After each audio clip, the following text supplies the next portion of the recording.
We must guard against the acquisition of unwarranted influence, whether sought or unsought, by the military-industrial complex.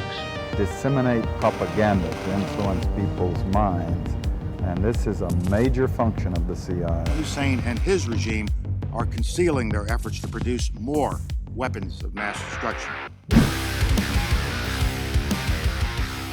Welcome back to Notify America. We have multiple pressing stories to get to, stories that include Senator JD Vance setting the record straight on some media misinformation that's been taking up most of the airtime these last few days, taking corporate media to school. Also some breaking news about the carnage at the southern border, which just got worse. The trainloads of migrants reached the Texas border yesterday. Wait till you see this. And we also have an update on the Epstein story, something that's going to probably wreck the holidays of 177 of his close associates and colleagues. You're not going to want to miss this. But before we get started, press the like button and subscribe. It helps the channel out.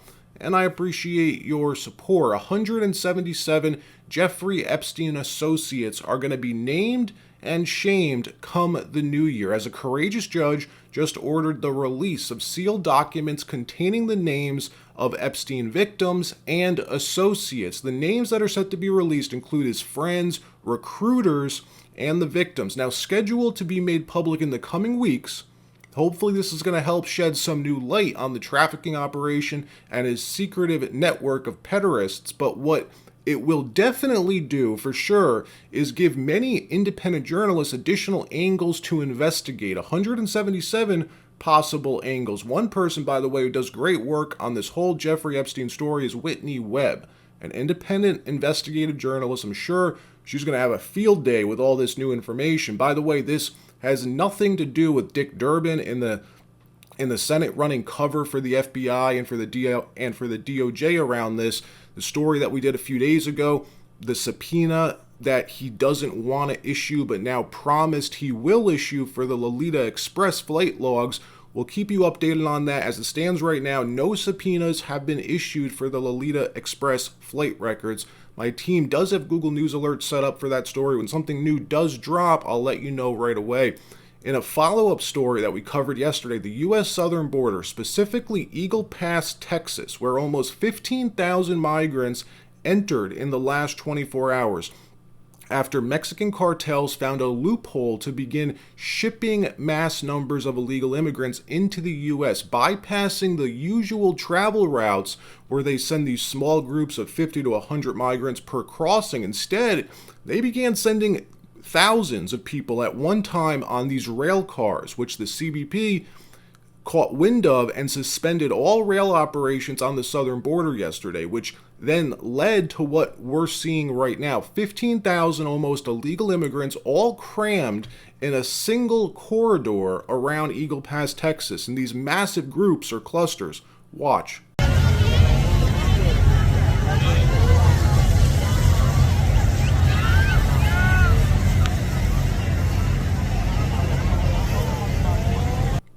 We're talking thousands of people here in each individual cluster. We're waiting for more information as to what happens with all of these people, as the Texas governor just signed a new bill into law making illegal immigration a state crime and providing police the authority to arrest migrants who cross the border illegally. About time, right? Why didn't this happen years ago? Well, it turns out that the Texas legislature are only in session once every 2 years, apparently. Like, what? Here's what the Biden administration thinks about this new Texas law. Watch this. So, look, this is an extreme law that will not and does not make the communities in Texas safer. It just doesn't. And I think to add to that is that it is very much in line with what Republicans, many Republicans like to do or tend to do, which is demonize immigrants and also dehumanize immigrants. This is part of this. Corporate media tries to tie remarks that Trump made at his recent rally to Adolf Hitler after bringing up the cartels and all the problems that they've been causing in the last 3 years since Biden took office. This is backed up by data, by the way. The overdoses, the drug epidemic, fentanyl now being laced into almost all hard drugs on the street without people's knowledge. It's a real epidemic and it's killing Americans. You can see the numbers On this CDC chart, after 2020, the number of overdoses spiked considerably.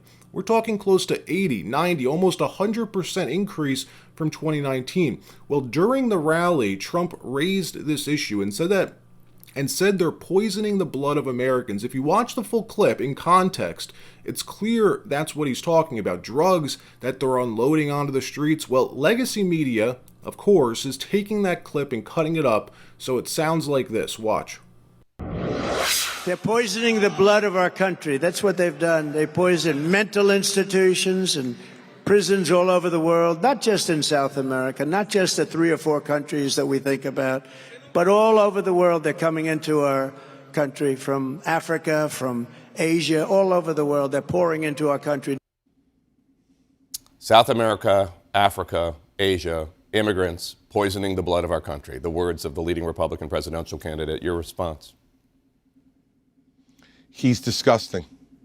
This is the same thing that they did to the run-up to the 2016 election and the 2020 election. Well, they're at it again, and reporters went around and tried to amplify the story by asking as many Republicans as they could to respond to it, giving them a way to continue peddling the story. In the industry, they call that a hook. Well, listen to what happens when they ask Senator JD Vance about this.